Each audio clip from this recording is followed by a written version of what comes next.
随着新颜美素的问世，将会使我们人类的衰老。 Halo semuanya, selamat datang kembali di MG Film. Hari ini kita bakal membahas sebuah film aksi yang isinya penuh tembakan, pengkhianatan, dan masalah hidup yang jujur saja bikin saya bersyukur tagihan listrik saya masih terbilang wajar. Judulnya adalah Angry Rescue, sebuah film yang menceritakan tentang misi penyelamatan, tapi dengan level kemarahan yang bahkan Google Maps pun bingung harus ngarahin kemana. Siapkan posisi paling nyaman, tarik nafas, dan pastikan tetangga kalian tidak kaget kalau kalian ikut terbawa emosi selama nonton alur cerita ini. Karena inilah. Film ini dimulai dengan memperkenalkan tokoh utama kita, Long Xiaohu, seorang anggota pasukan khusus yang sudah makan asam garam dunia pengamanan internasional. Ia ditemani sahabat sekaligus rekan setianya, Gao Peng. Keduanya mendapat tugas penting dari sebuah perusahaan keamanan global untuk mengawal makhluk misterius, yaitu sebuah spesimen ilmiah yang sedang diteliti di wilayah Amerika Selatan. Tapi yang namanya film aksi, baru juga 5 menit, protagonis sudah disambut dengan baku tembak. Tiba-tiba sekelompok gangster bersenjata berat menghadang mereka, dan pertempuran pun pecah. Long dan Gao Peng bertempur mati-matian demi menjaga spesimen berharga tersebut.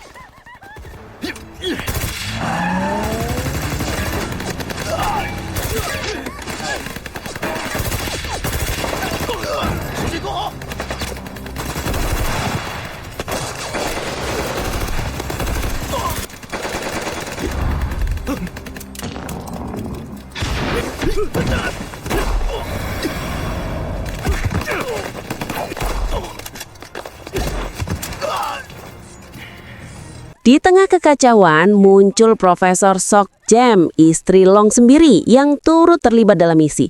Namun tragedi tak bisa dihindari. Profesor Sok Jem tewas di tempat. Dan seperti biasa, pembunuhnya kabur begitu saja, meninggalkan luka yang lebih pedih dari tagihan listrik akhir bulan. Boss, the mission failed. We did not get the...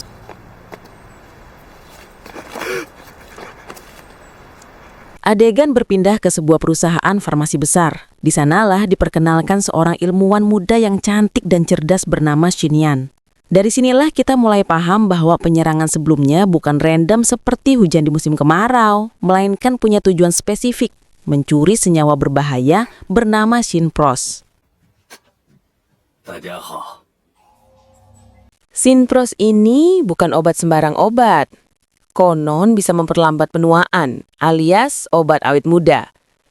Tapi tentu, seperti opium yang kelihatannya baik tapi penuh efek samping, Synpros punya resiko mematikan jika salah penggunaan. Diam-diam, temuan ini juga diawasi oleh kelompok mafia pimpinan pria bedegul bernama Bob. Setelah gagal di percobaan pertama, Bob berniat comeback dengan lebih brutal. Ia menggandeng Bento, kepala polisi yang punya kuasa besar.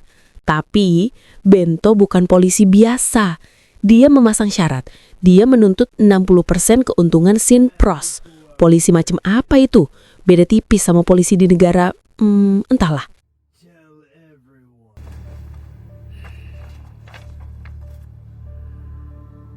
Di arena MMA, suasana berubah lebih santai. Ternyata Gao Peng sudah pensiun dan memilih menjadi atlet MMA. Tapi di malam itu, ia tiba-tiba memilih menyerah dari pertarungannya.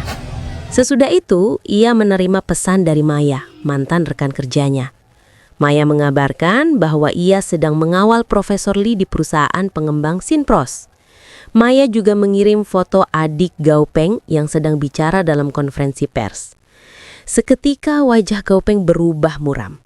Kenangan pahit kembali muncul. Dulu, karena pekerjaannya, keluarga mereka jadi target para gangster, hingga menyebabkan orang tua mereka tewas.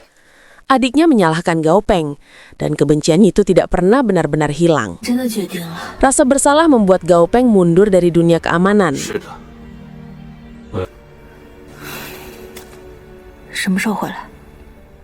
Di perusahaan farmasi, Maya bertemu dengan Xinyan dan mengucapkan selamat atas pencapaiannya. Maya juga menyampaikan pesan tulus bahwa meski hubungan mereka retak, Gaopeng sebenarnya selalu peduli. Sebelum pergi, Maya memberikan jam tangan khusus yang ternyata dilengkapi GPS tersembunyi. Jaga-jaga kalau terjadi apa-apa. Ya, semacam gelang persahabatan, tapi versi mahal.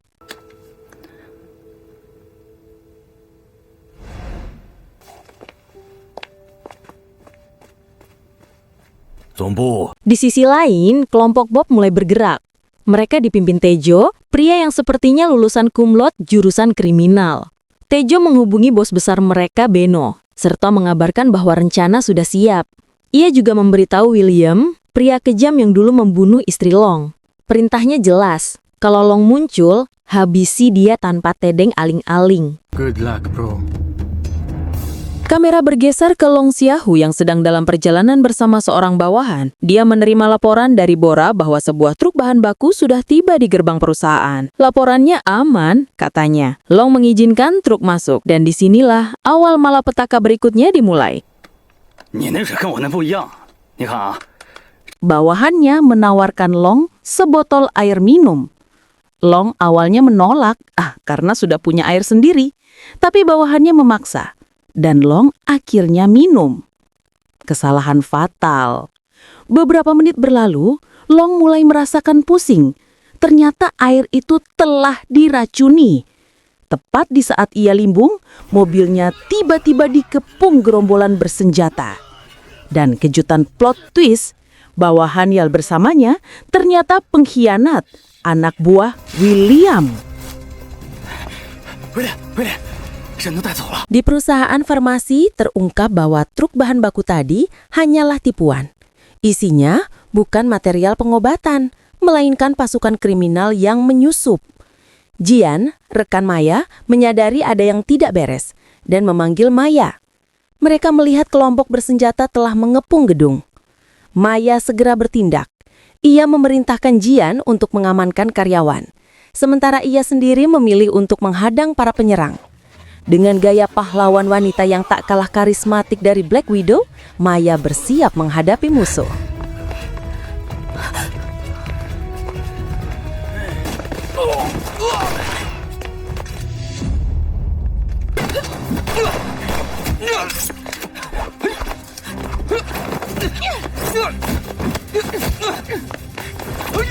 Ya, kalian tentu sudah bisa menduga. Bora ternyata adalah anteknya Bob. Sejak awal, ia diam-diam memberikan informasi kepada Tejo tentang setiap pergerakan di perusahaan, termasuk kabar bahwa semua orang kini berkumpul menuju laboratorium yang otomatis membuat misi penyergapan menjadi jauh lebih mudah. Mengetahui situasi semakin genting, Profesor Lee langsung mengambil keputusan yang tidak cuma berani, tapi juga sangat mahal kalau dihitung dari kerusakan fasilitas. Ia memerintahkan Jian untuk mengirim seluruh data penelitian ke markas pusat, kemudian menghancurkan semua file dan sistem yang tersisa. Di sisi lain, SHO juga memerintahkan timnya untuk mengamankan seluruh sampel dan memusnahkannya sebelum jatuh ke tangan yang salah.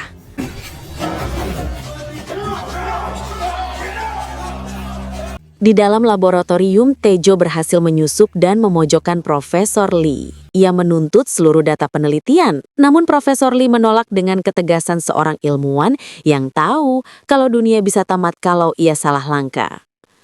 Frustrasi, Tejo berteriak, "Big Bro, come out!" Ia menyuruh Shin keluar dari ruangan, dan di saat itulah ia mempergoki Shin sedang menelpon kakaknya, Gaopeng, untuk meminta bantuan. Tanpa basa-basi, Tejo merebut ponsel itu, menatap layar dengan wajah yang bahkan kamera pun males autofokus. Dengan suara penuh ancaman, ia berkata, "Datang sekarang atau nyawa adikmu hilang." Come on.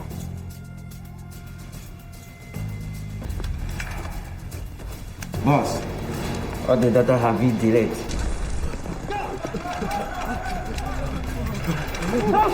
Sesaat kemudian, anak buah Tejo melapor bahwa seluruh data penelitian berhasil dihancurkan. Mendengar itu, Tejo langsung naik pitam. Situasi makin memburuk. Seluruh karyawan perusahaan dijadikan sandera dan dibawa ke lokasi rahasia sebagai bagian dari rencana besar kelompok Bob. Maya yang menyadari keadaan darurat langsung memerintahkan Jian untuk melacak gelang pelacak yang dipakai Shin sebelumnya. 德鲁斯的机票。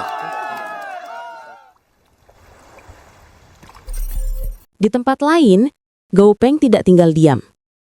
Ia langsung menghubungi atasannya, meminta tiket penerbangan secepat mungkin untuk menuju lokasi. Sementara itu, Long terbangun di dalam sebuah sangkar besi yang digantung di tengah laut. Ia masih pusing akibat racun, tapi cukup sadar untuk mengenali sosok pria yang berdiri tepat di hadapannya. William, pembunuh istrinya. Tanpa kalimat sambutan, tanpa pembukaan, tanpa sopan santun, William langsung memerintahkan anak buahnya untuk menenggelamkan sangkar tersebut ke dasar laut. Sebuah aksi kejam yang bahkan hiu pun mungkin bilang, "Bro, kok ekstrim banget?" Aksi sadis itu ternyata dipantau langsung oleh Bob melalui kamera pengawas. Baginya ini bukan sekedar pembantaian, ini balas dendam atas kematian adik kandungnya. Belum cukup, Bob juga menginstruksikan Bento untuk menghancurkan reputasi Long secara total. Bento pun segera mengeluarkan surat penangkapan resmi yang menyatakan bahwa Long Xiaohu adalah buronan berbahaya, penculik karyawan, dan terduga anggota jaringan teroris internasional. Sungguh paket tuduhan yang lengkap, tinggal ditambah tuduhan tidak bayar parkir saja.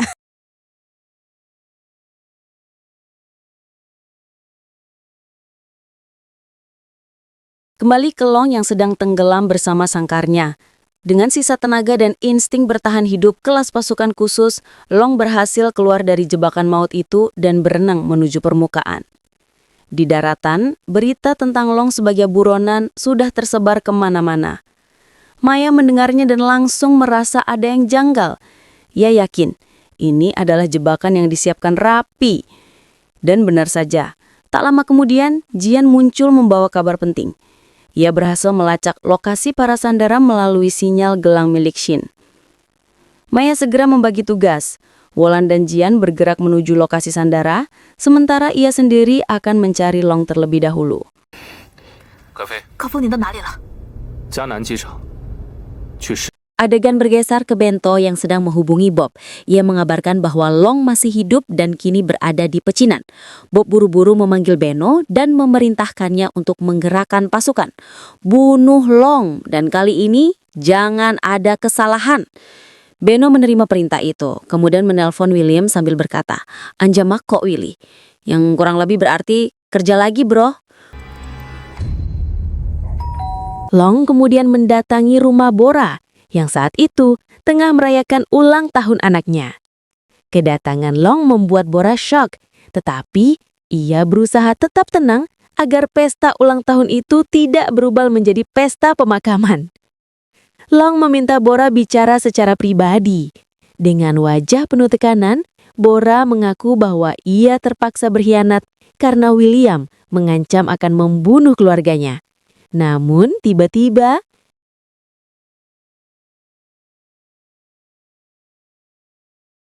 Bora yang sedang mencoba memberi alasan terakhirnya malah harus menerima takdir paling pahit. Dor! Kepalanya langsung dihantam peluru sniper dari kejauhan. Bersih, sunyi, dan bikin Long bengung setengah detik. Ya, namanya juga William. Kalau sudah bikin rencana, selalu lengkap dengan bonus headshot. Belum sempat Long menarik nafas, pasukan William langsung berdatangan seperti kurir COD yang nongol tanpa janjian. Rumah Bora pun berubah jadi arena perkelahian seru, dan Long tentu saja melibas mereka satu persatu.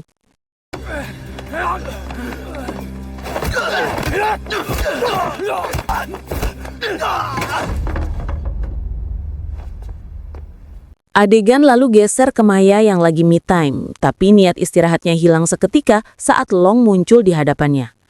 Long menjelaskan bahwa semua yang terjadi, termasuk statusnya sebagai buronan, hanyalah jebakan dari orang yang sama yang membunuh istrinya. Maya yang hatinya gampang meleleh langsung memeluk Long dari belakang. Momen hangat ini terlihat seperti trailer drama romansa, padahal mereka berdua lagi diburu satu negara.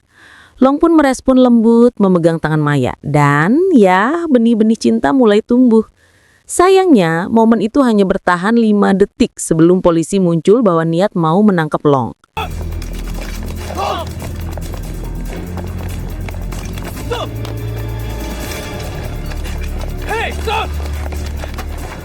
Mereka kabur dan di tengah pelarian muncullah satu orang turun dari mobil. Peng, kakak Shin. Tanpa salam, tanpa basa-basi, Peng langsung menyerang Long karena dia yakin Long adalah penculik adiknya.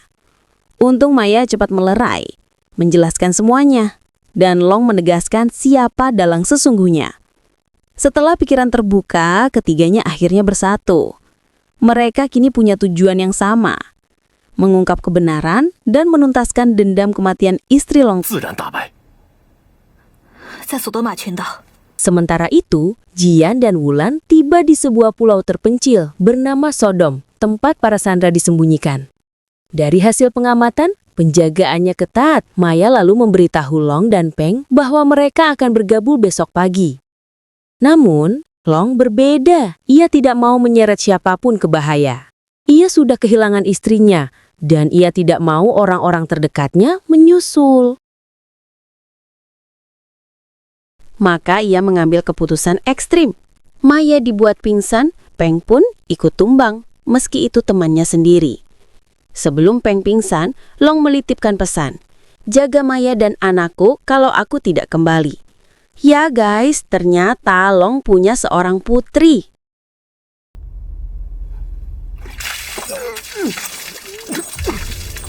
Di tempat lain, Profesor Lee dan Shin dibawa ke ruangan interogasi. Tejo memaksa mereka menyebutkan kode sumber pengukuran genetik, sesuatu yang sangat penting dan sangat berbahaya. Tapi, Profesor Lee tetap teguh. Ia tahu kode itu tak bisa jatuh ke tangan orang seperti Tejo. Dan akibat keteguhan itu, Profesor Lee akhirnya harus membayar dengan nyawanya. Namun Tejo masih memberi Shin kesempatan hidup sampai besok dengan harapan bocah itu berubah pikiran dan mau membuka kode yang mereka incar. Harapan yang, ya bisa dibilang sama optimisnya dengan mengharapkan wifi gratis dari tetangga. Keesokan harinya, Long tiba di dermaga dan boom, muncul Peng dan Maya. Padahal sebelumnya, Long mau menjalankan misi ini sendirian biar nggak ada yang ikut terlibat. Tapi ya, melihat dua orang terdekat datang dengan muka, jangan egois. Long akhirnya cuma bisa menghela napas. Toh kalau ditolak pun mereka tetap bakal ngekor. Tak lama kemudian, Jian dan Mulan ikut datang menjemput. Misi pun dimulai. Semua anggota memakai earpiece supaya komunikasi lancar dan tidak ada yang tiba-tiba hilang karena salah pintu. Klasik tim baru. Tanpa buang waktu, mereka menyelinap masuk ke wilayah musuh. Satu persatu penjaga dibuat KO dengan cara yang efisien, cepat, dan senyap. Kalau ada ujian menyelinap, tim ini lulus cum laude.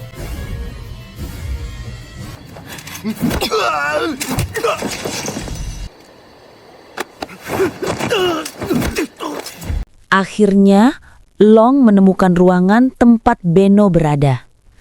Adu tembak pecah, tegang dan intens. Tapi seperti biasanya, musuh dengan plot penting selalu punya bakat kabur di detik terakhir. Beno lolos. Lalu muncullah seorang pria misterius, sebut saja John, sosok yang sepertinya lahir untuk adegan boss fight. Dia menantang Long duel 1 melawan 1.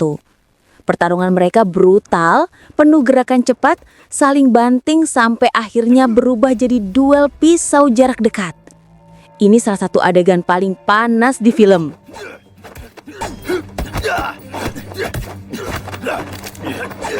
Kembali ke Long, pertarungannya dengan John semakin liar. Baku hantam, tusuk-menusuk, sampai akhirnya keahlian Long yang ditempa bertahun-tahun keluar sebagai penentu. John tumbang. Di tempat lain, Maya dan Peng juga berhasil mengalahkan lawan masing-masing. Tim lengkap dan makin dekat ke inti masalah.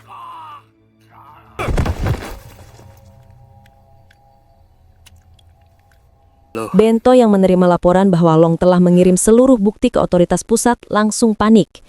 Ia menyuruh Bob untuk menarik semua pasukannya dari Pulau Sodom. karena situasi sudah kritis. Tapi Bob, yang sudah terbakar amarah dan obsesi, bersikeras tetap memburu Long dan merebut Sin, walau semua tenda-tenda sudah berteriak, "Jangan!"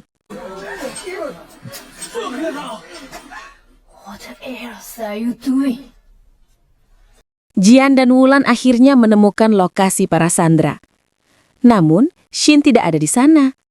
Ia ternyata sudah lebih dulu dibawa Beno dan kini digantung di atas tangga tinggi dalam posisi super berbahaya. Beno mengancam akan menjatuhkan Shin jika mereka tidak menyerahkan kode genetik. Suasananya tegang, seperti ujian sekolah, tapi yang dipertaruhkan nyawa bukan nilai. Namun akhirnya, Long dan Peng berhasil menangkap Shin tepat di detik terakhir sebelum ia jatuh. Beno kabur lagi, tapi Long mengejarnya. Pertarungan berlanjut dan ya, situasinya hampir membuat dua-duanya balik ke pencipta. Maya yang melihat Long tergeletak tak bergerak langsung terpukul. Momen-momen indah bersama Long kembali terlintas. Namun perlahan, Long membuka mata. Untungnya film ini belum selesai. Setelah semuanya berkumpul, tinggal satu misi terakhir, menangkap Bob. Dalam kekacauan ini, 注意安全。 峰哥， Long dan Peng bergerak cepat menuju kediaman Bob berkat info dari salah satu anak buahnya yang ditangkap Wulan. Sesampainya di sana, anak buah Bob langsung dilibas tanpa basa-basi. Misi penyelamatan pun selesai. Polisi berdatangan dan membawa semua pihak keluar dari Pulau Sodom. Maya dan Shin terlihat lega. Orang-orang yang mereka sayangi kembali hidup. Sementara Bento, ya, karma akhirnya datang menjemput. Dia ditangkap setelah konferensi pers, terbukti terlibat kasus suap besar-besaran. adegan terakhir memperlihatkan Long, Peng, Maya dan Shin menikmati suasana pantai, seperti keluarga kecil yang baru selesai menghadapi dunia.